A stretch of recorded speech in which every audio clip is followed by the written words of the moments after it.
So hey guys, എല്ലാവർക്കും പുതിയൊരു വീഡിയോയിലോട്ട് സ്വാഗതം. സോ ഇന്നത്തെ ഒരു വീഡിയോയിലൂടെ നമ്മൾ എന്താ നോക്കാൻ പോകണമെന്ന് വെച്ച് കഴിഞ്ഞാൽ, ഞാൻ കഴിഞ്ഞ ദിവസം നമ്മുടെ വാട്സപ്പ് ഗ്രൂപ്പിൽ ഇട്ടിട്ടുണ്ടായിരുന്നു ഒരു പുതിയ സ്ട്രക്ചർ. അതായത് കൺഫർമേഷന് മുമ്പ് നമുക്ക് ഒരു കൺഫർമേഷൻ ചിലപ്പോൾ കുറച്ച് മുകളിലായിരിക്കും. അപ്പോൾ അതിൻ്റെ മുമ്പ് ഒരു സ്ട്രക്ചർ രൂപപ്പെട്ടിട്ട് അങ്ങനെ എന്തെങ്കിലും കൺഫർമേഷൻ കിട്ടുമോ, അതൊരു ബോണസ് ടിപ്പായിട്ട് എന്തെങ്കിലും പറഞ്ഞു തരുമോ എന്നൊക്കെ കുറേ പേര് ചോദിച്ചിട്ടുണ്ടായിരുന്നു. അങ്ങനെ ഒരു ടിപ്പാണ് നമ്മളിന്ന് പറഞ്ഞു തരാൻ പോകുന്നത്. ഓക്കെ, നമ്മൾ SMCയിൽ തന്നെ SMC plus liquidity, pure SMC നമുക്ക് ചെയ്ത് കഴിഞ്ഞാൽ നമ്മളധികം പ്രോഫിറ്റബിൾ ആവാനുള്ള ചാൻസ് ഇല്ല. ഓക്കെ, കാരണം അത് അവിടെ കൺഫർമേഷനും കാര്യങ്ങളൊന്നുമില്ല. കാരണം അവിടെ നമ്മൾ ഓരോ രീതിയിൽ ട്രേഡ് ചെയ്ത് കഴിഞ്ഞാൽ ചിലപ്പോൾ അത് ആ ഒരു ട്രെൻഡിനനുസരിച്ച് തന്നെ ഇറങ്ങി പോകാനുള്ള സാധ്യതയുണ്ട്. അതുകൊണ്ട് തന്നെ നമ്മൾ എന്ത് ചെയ്യുന്നു, SMC പ്ലസ് കൺഫർമേഷൻ കൊണ്ടുവന്നു. അതിൻ്റെ ഒപ്പം തന്നെ SMC പ്ലസ് കൺഫർമേഷൻ ലിക്വിഡിറ്റി കൊണ്ടുവന്നു. അതേപോലെ തന്നെ ഇപ്പം തന്നെ പുതിയ സ്ട്രക്ചറുമായിട്ട് വന്നിരിക്കുക. ഓക്കെ, ഈ പുതിയ സ്ട്രക്ചർ എങ്ങനെയാണെന്ന് വെച്ച് കഴിഞ്ഞാൽ, ഇത് കൺഫർമേഷൻ കിട്ടുന്നതിൻ്റെ മുമ്പ് ഈ ഒരു സ്ട്രക്ചർ ഉറപ്പിച്ചോ, അവിടുന്ന് ട്രേഡ് ഇട്ടോ. ഓക്കെ, അവിടുന്ന് ട്രേഡ് ഇട്ടോ, ഒരു 85% ഇതെന്തായാലും മുകളിലോട്ട് പോകും. ഓക്കെ, ഞാനിതൊരു 4-5 ട്രേഡിൽ ടെസ്റ്റ് ചെയ്തിട്ടുണ്ടായിരുന്നു. അതിലൊരു ട്രേഡ് ഞാൻ നിങ്ങൾക്ക് കാണിച്ചു തരാം. ഓക്കെ, നമ്മൾ ആദ്യം മുതൽ പറയാണ്. ഒരു എന്താ പറയുക, ഇതാണല്ലോ ഒരു സ്വിങ് ഇതാണല്ലോ. ഈ സ്വിങ്ങിൽ നമ്മൾ എന്ത് ചെയ്യണു, ബ്രേക്കോ സ്ട്രക്ചർ മാർക്ക് ചെയ്യുന്നു. അതേപോലെ തന്നെ നമ്മൾ എന്ത് ചെയ്യുന്നു, OB മാർക്ക് ചെയ്യുന്നു. ഒരു മിനിറ്റ്. അതേപോലെ തന്നെ നമ്മൾ എല്ലാ കാര്യങ്ങളും നമ്മളിവിടെ മാർക്ക് ചെയ്തിട്ടുണ്ട്. ഓക്കെ, OB ഇവിടെ മാർക്ക് ചെയ്യട്ടെ കേട്ടോ. OB മാർക്ക് ചെയ്തു. ഓക്കെ, നമ്മൾ OB എല്ലാം മാർക്ക് ചെയ്ത് കഴിഞ്ഞു. നമ്മളിവിടെ ഇതാണ് SMCയിലുള്ള ഒരു കൺസെപ്റ്റ് പറയുന്നത്. SMCയിൽ എന്താണ്, മാർക്കറ്റ് അടിയിലോട്ട് ഇറങ്ങി വരുന്നു. മാർക്കറ്റ് ഞാനൊരു വരച്ച് കാണിച്ചു തരാം. ഓക്കെ, മാർക്കറ്റ് അടിയിലോട്ട് ഇറങ്ങി വരുന്നു. ഇവിടുന്ന് നമ്മൾ എൻട്രി ഇടുന്നു. ഒരു കൺഫർമേഷൻ ഒന്നും നോക്കുന്നില്ല, ഡയറക്റ്റ് കയറി പോകുന്നു. ഇതാണ് SMCയിലൊരു കൺസെപ്റ്റ് പറയുമ്പോൾ. ഇതിന് 55-ൻ്റെയും താഴെയാണ്. അതായത് നമ്മളെ ഭാഷയിൽ നമ്മൾ ട്രേഡ് ചെയ്യുമ്പോൾ ഒരു 20% അല്ലെങ്കിൽ 11% നമുക്ക് വിന്നിങ് സാധ്യതയുള്ളൂ. 11% എന്ന് ആലോചിക്കണം. ഓക്കെ, കാരണം എന്താണെന്ന് വെച്ച് കഴിഞ്ഞാൽ, നമുക്ക് ഒരു ഉറപ്പുമില്ല ഇതിങ്ങനെ ഇറങ്ങി വന്നിട്ട്, അതായത് ഈ ഒരു മാർക്കറ്റ് ഇങ്ങനെ ഇറങ്ങി വന്നിട്ട് ഇവിടുന്ന് റിട്ടേൺ പോയിക്കൊള്ളാമെന്ന്. അത് ചിലപ്പോൾ എന്ത് ചെയ്യും, ഇങ്ങനെ ഇറങ്ങി വന്നിട്ട് ഒറ്റ പോക്കടിക്ക്. ഓക്കെ, അങ്ങനെയും സംഭവിക്കാം. അതിനാണ് നമ്മൾ അവിടെ എന്ത് ചെയ്യുന്നത്, കൺഫർമേഷൻ യൂസ് ചെയ്യുന്നത്. കൺഫർമേഷൻ നമ്മൾ എങ്ങനെ യൂസ് ചെയ്യുക? കൺഫർമേഷൻ നിങ്ങൾക്ക് മെയിൻലി പഠിക്കണമെന്നുണ്ടെങ്കിൽ യൂട്യൂബിൽ തന്നെ ഒരു വീഡിയോ ഉണ്ട്. അതിൻ്റെ ലിങ്ക് ഞാൻ ഡിസ്ക്രിപ്ഷനിൽ കൊടുക്കാം. ഓക്കെ, കൺഫർമേഷൻ്റെ ലിങ്ക് ഡിസ്ക്രിപ്ഷനിലുണ്ട്. ഓക്കെ, അതേപോലെ തന്നെ SMCൻ്റെ ലിങ്ക് ഡിസ്ക്രിപ്ഷനിലുണ്ട്. ഇത് രണ്ടും നിങ്ങൾ നോക്കി പഠിച്ചാൽ മതി. സിമ്പിളാണ് കാര്യങ്ങൾ, പക്ഷെ കുറച്ച് ടഫാണ് പഠിക്കാൻ. ഓക്കെ, കൺഫർമേഷൻ്റെ കാര്യം പഠിച്ചിട്ട് ഈ വീഡിയോ കണ്ടാൽ മതി, എന്നാലേ നിങ്ങൾക്കത് വല്ലതും മനസ്സിലാവുള്ളൂ. നമ്മൾ മാർക്കറ്റിൽ അടുത്തതായിട്ട് നമ്മൾ നോക്കാൻ പോകണമെന്ന് വെച്ച് കഴിഞ്ഞാൽ, മാർക്കറ്റിൽ നമ്മൾ ഈ ഒരു സ്ട്രക്ചർ അടിയിലോട്ട് ഇറങ്ങി വരുമല്ലോ. നമ്മൾ OBയിൽ ടച്ച് ചെയ്തിട്ട് മാർക്കറ്റ് ഒന്ന് ഷിഫ്റ്റ് ആകുമ്പോഴല്ലേ നമ്മൾ എൻട്രി എടുക്കുക. നമ്മൾ എന്ത് ചെയ്യും, ഇത് 5 മിനിറ്റിൽ പോയി നോക്കും. ഓക്കെ, 5 മിനിറ്റിൽ പോയി നോക്കുമ്പോൾ എങ്ങനെയായിരിക്കും, ചെറുതായിരിക്കും. ഓക്കെ, ഇവിടെ ലാസ്റ്റ് ഉണ്ടായ ഒരു സ്വിങ് ബ്രേക്ക് ആയാലാണ് നമ്മൾ എൻട്രി എടുക്കുക. ഈ ലാസ്റ്റ് ഉണ്ടായ സ്വിങ് ബ്രേക്ക് ആകുമ്പോഴാണ് നമ്മൾ കൺഫർമേഷനിൽ എൻട്രി എടുക്കുക, അല്ലേ? ഈ കൺഫർമേഷനിൽ എൻട്രി എടുക്കുക എന്ന് പറയുമ്പോൾ, നമുക്കിപ്പോൾ കൺഫർമേഷൻ കിട്ടാൻ ഒരു ഉദാഹരണം പറയുകയാണെന്നുണ്ടെങ്കിൽ, ഈ ഒരു റേഞ്ചിലാണ് നമുക്ക് കൺഫർമേഷൻ കിടക്കുന്നത്. ഓക്കെ, ഈ റേഞ്ചിലാണ് കൺഫർമേഷൻ കിടക്കുന്നത് ഉണ്ടെന്നുണ്ടെങ്കിൽ മാർക്കറ്റ് എന്ത് ചെയ്യും, ഇത് ബ്രേക്ക് ആയാൽ, അതായത് ഇത് ബ്രേക്ക് ആയാൽ മാത്രമേ എന്ത് ചെയ്യുള്ളൂ, നമുക്ക് എൻട്രി എടുക്കാൻ പറ്റുള്ളൂ. ഇവിടെ നമുക്ക് 1:1 ട്രേഡും കിട്ടും. പക്ഷേ ഇതിൻ്റെ മുമ്പ് മാർക്കറ്റ് ഒരു തന്ത്രം കാണിക്കും. ഓക്കെ, മാർക്കറ്റ് ഷിഫ്റ്റ് തരുന്നു, അതായത് മേളിലോട്ട് തന്നെയാണ് എന്നുള്ള ഒരു രീതിയിൽ നമുക്ക് എന്ത് ചെയ്യും, ഒരു 10 ട്രേഡ് എടുത്തു കഴിഞ്ഞാൽ അതിലൊരു 5 എണ്ണത്തിലും ഇങ്ങനെ കാണാൻ സാധിക്കും. മാർക്കറ്റ് എന്ത് ചെയ്യും, കുറച്ച് കയറിയിട്ട് ഒന്ന് ഡൗൺ ആവണ പോലെ കാണിക്കും. എന്നിട്ട് വീണ്ടും ഈ ഒരു OBൻ്റെ അല്ലെങ്കിൽ OBൻ്റെ മേളിലോ എവിടെയെങ്കിലും വന്ന് ടച്ച് ചെയ്തിട്ട് മാർക്കറ്റ് എന്ത് ചെയ്യും, ഷിഫ്റ്റ് ആവണ പോലെ കാണിക്കും. ഇങ്ങനെ കാണിക്കും. അതായത് ഒരു ഡബിൾ ബോട്ടം എന്ന് പറയില്ലേ, ആ രീതി. പക്ഷെ ഡബിൾ ബോട്ടം അല്ല അത്. മാർക്കറ്റ് എന്ത് ചെയ്യും, തിരിച്ചൊരു OBയിലോട്ട് അല്ലെങ്കിൽ OBൻ്റെ മേലേക്ക് ഒരു ഇറക്കം. ഓക്കെ, ആ ഒരു ഇറക്കം പോലെ കാണിച്ചിട്ട് എന്നിട്ട് ഇതാക്കും. ഇവിടെ നിങ്ങൾക്ക് എന്ത് ചെയ്യാൻ പറ്റും, ഈ ഒരു റിവേഴ്സ് ആവണ എവിടെ വേണമെങ്കിലും നിങ്ങൾക്ക് എൻട്രി എടുക്കാം. ഓക്കെ, സോ ഞാൻ ബേസിക്കലി പറയുകയാണെന്നുണ്ടെങ്കിൽ നിങ്ങൾ ഈ ഒരു ഇതുണ്ടല്ലോ, ഈ ഒരു ഹൈ ഇപ്പോൾ ലാസ്റ്റ് അതായത് OBയിൽ തട്ടി ഒന്ന് പൊങ്ങി, ആ പൊങ്ങിയ ഹൈയിൽ വേണമെങ്കിൽ തന്നെ നമുക്ക് എൻട്രി എടുക്കാം. സോ ഈ ഒരു ഇത് ഹൈ ബ്രേക്ക് ആയാൽ ഞാൻ എൻട്രി എടുക്കും. ഞാൻ ഇവിടുന്ന് എൻട്രി എടുക്കും. എന്നിട്ട് എന്ത് ചെയ്യും? സോ ഞാൻ ഇവിടുന്ന് എൻട്രി എടുത്തു കഴിഞ്ഞാൽ ഇവിടെ ഇതാക്കും. എന്നിട്ട് എന്ത് ചെയ്യും? ഞാൻ എൻ്റെ SL 2 ടൈപ്പിൽ നിങ്ങൾക്ക് SL വെക്കാം. അതായത് ഒന്ന് ഇതിൻ്റെ അടിയിൽ വെക്കാം, അല്ലെങ്കിൽ ഇതിൻ്റെ അടിയിൽ വെക്കാം. സോ നിങ്ങളുടെ ചോയ്സാണത്. സോ നിങ്ങൾക്ക് ഏത് രീതിയിൽ വേണമെങ്കിലും വെക്കാം. എന്നിട്ട് TP ഇതിൻ്റെ മേലെ വെക്കും. ഓക്കെ, സോ ഇങ്ങനെയാണ് നമ്മൾ എൻട്രി പ്ലാൻ ചെയ്യേണ്ടത്. സോ ഇങ്ങനെയാണ് നമ്മൾ എൻട്രി പ്ലാൻ ചെയ്യുന്നത്. സോ ഇത് സിമ്പിളാണ്. ഓക്കെ, സിമ്പിൾ സ്ട്രാറ്റജിയാണ്. നമ്മളൊരു 10 ട്രേഡ് എടുത്ത് കഴിഞ്ഞാൽ 5 ട്രേഡിലും നമുക്ക് ഇങ്ങനെ കാണാൻ സാധിക്കും. നിങ്ങൾ പലപ്പോഴും നിങ്ങൾ എക്സ്പീരിയൻസും ചെയ്തിട്ടുണ്ടായിരിക്കും ഇങ്ങനെ.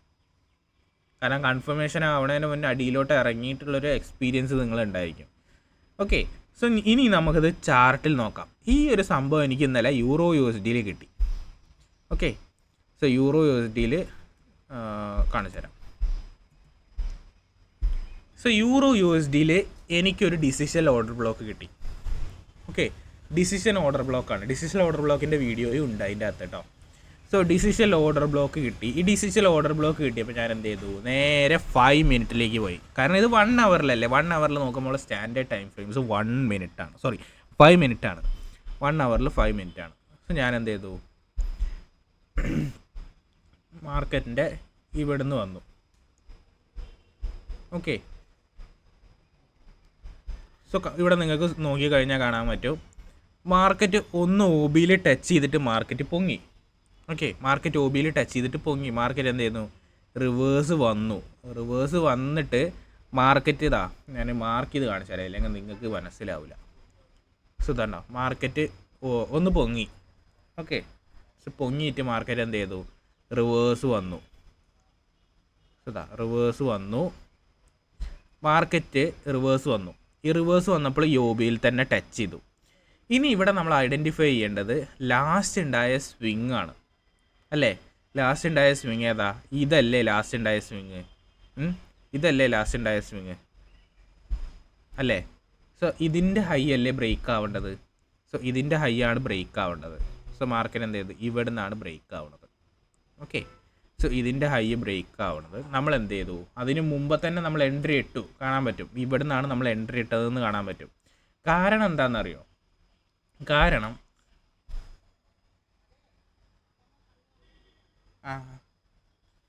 സോ ഇവിടെ നിന്നാണ് നമ്മൾ എൻട്രി ഇട്ടത്. ഇവിടുന്ന് നമ്മൾ എൻട്രി ഇട്ടിട്ട് മാർക്കറ്റ് എന്ത് ചെയ്തു? എൻട്രി ഇട്ടിട്ടില്ല. മാർക്കറ്റ് എന്ത് ചെയ്തു? ഇവിടുന്ന് വിളിച്ചതാ, ഒരു മിനിറ്റ്. ഈ ഒരു ഇതാണ് നമ്മൾ ബ്രേക്ക് ആവേണ്ടത്. ഈ ബ്രേക്ക് ആവുമ്പോൾ നമ്മൾ എന്ത് ചെയ്യും? എൻട്രി ഇടും. നോർമലി കൺഫർമേഷനിൽ അങ്ങനെയാണ് എൻട്രി ഇടൽ. പക്ഷെ ഇവിടെ നിങ്ങൾ സൂക്ഷിച്ചോ, ഇവിടെ നിങ്ങൾ നോക്കിക്കോ.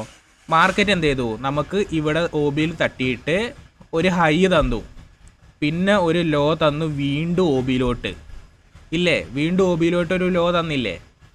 ഈ ലോയില് നിങ്ങൾക്ക് എന്ത് ചെയ്യാം? ഇവിടുന്ന് വേണമെങ്കിൽ എൻട്രി ഇടാം, ഇവിടുന്ന് എൻട്രി ഇടാം, ഇവിടുന്ന് എൻട്രി ഇടാം. ഇതിൻ്റെ ഏത് പൊസിഷനിൽ നിന്ന് എൻട്രി ഇടാം. ഞാൻ ഒന്നും കൂടി കൺഫർമേഷൻ, അതായത് ഇവിടെ ഒരു സ്ട്രക്ചർ എന്തോ ഒരു കടന്നുകളി ഉണ്ടായിരുന്നു. സോ അതൊന്ന് പോകാൻ വേണ്ടി വെയിറ്റ് ചെയ്തു. എന്നിട്ട് എന്ത് ചെയ്തു? ഒരു ക്യാനിൽ പുഷായി, അടുത്ത ക്യാനിൽ പുഷായി ക്ലോസ് ആയപ്പോൾ തന്നെ ഞാൻ എന്ത് ചെയ്തു? എൻട്രി ഇട്ടു. ഓക്കെ, സോ ഞാൻ എന്ത് ചെയ്തു? ഇത് എനിക്ക് മനസ്സിലായി ഇത് മുകളിലോട്ട് പോകുന്നുള്ളത്. കാരണം അത് നമുക്ക് നമ്മുടെ എക്സ്പീരിയൻസ് വെച്ചിട്ട് നമുക്ക് മനസ്സിലാക്കാൻ പറ്റും അത് മുകളിലോട്ട് പോകുന്നുള്ളത്. സോ നമ്മൾ എന്ത് ചെയ്തു? ഇവിടുന്ന് എൻട്രി ഇട്ടു. സ്റ്റോപ്പ് ലോസ് ഏറ്റവും ഇതിൻ്റെ അടിയിൽ കൊണ്ടുവച്ചു. ഓക്കെ, മാർക്കറ്റ് എന്ത് ചെയ്തു? കയറി പോയി. ഓക്കെ, സോ മാർക്കറ്റ് കയറി പോയി. എന്നിട്ട് എന്ത് ചെയ്തു? മാർക്കറ്റ് ഈ ഒരു ലെവലെത്തി. സോ നമുക്കെന്താണ്? നമ്മൾ ഓൾറെഡി പ്രോഫിറ്റബിൾ ആണ്. നമ്മൾ എന്ത് ചെയ്തു? ഇവിടുന്ന് 50% ക്ലോസ് ചെയ്ത് വിട്ടു. എന്നിട്ട് എന്ത് ചെയ്തു? സ്റ്റോപ്പ് ലോസ് നമ്മൾ എന്ത് ചെയ്തു? ഇതിൻ്റെ അടിയിൽ കൊണ്ടേ വെച്ചു. കാരണം റിസ്ക് ഫ്രീ ട്രേഡാണ്. ഞാൻ പറയുന്നില്ല ഇത് ഫുൾ TP അടിക്കും, ഫുൾ TP അടിച്ച് 100% TP അടിച്ച് പൊളിക്കുന്നു. അങ്ങനെ ഒരിക്കലും ഉണ്ടാവില്ല. നിങ്ങളെടുത്ത് 100% TP അടിക്കും സ്ട്രാറ്റജി ഉള്ള ആൾക്കാർ വരുന്നുണ്ടെങ്കിൽ നിങ്ങൾ ഓടിക്കോ. കാരണം അത് വർക്കാവില്ല. ഓക്കെ, സോ ഇവിടെ നമ്മൾ എന്ത് ചെയ്തു? SL വെച്ചു. SL ഹിറ്റായി. സോ കാരണം മാർക്കറ്റ് ഇത് ബ്രേക്ക് ആയി കഴിഞ്ഞാൽ ഇതാണ് ലാസ്റ്റ് ഉണ്ടായ സ്വിങ്, ഇൻറ്റേർണൽ സ്വിങ് എന്ന് പറയും. ഈ സ്വിങ് ബ്രേക്ക് ആയി കഴിഞ്ഞാൽ മാർക്കറ്റ് ഓട്ടോമാറ്റിക്കലി അടിയിലോട്ടേ പോവുള്ളൂ. പിന്നെ മേളിലോട്ട് വരണമെന്നുണ്ടെങ്കിൽ ഒന്നില്ലെങ്കിൽ തിരിച്ച് OBയിലോട്ടോ അല്ലെങ്കിൽ സഡൻ മാർക്കറ്റ് ഷിഫ്റ്റ് എന്തെങ്കിലുമൊക്കെ ഉണ്ടാവണം. സോ ഇവിടെ ഒന്നും ഉണ്ടായിട്ടില്ല, നേരെ മാർക്കറ്റ് എന്ത് ചെയ്തു, അടിയിലോട്ടെത്തി. സോ ഇനി ഇവിടെ നിന്ന് അടുത്ത എൻട്രി പ്ലാൻ ചെയ്യണം. അതെപ്പോൾ ഒന്നില്ലെങ്കിൽ തിരിച്ച് ഇതൊരു റീടെസ്റ്റ് പോലെ ഇവിടെ OBയിലോട്ട് തന്നെ തിരിച്ചെത്തണം.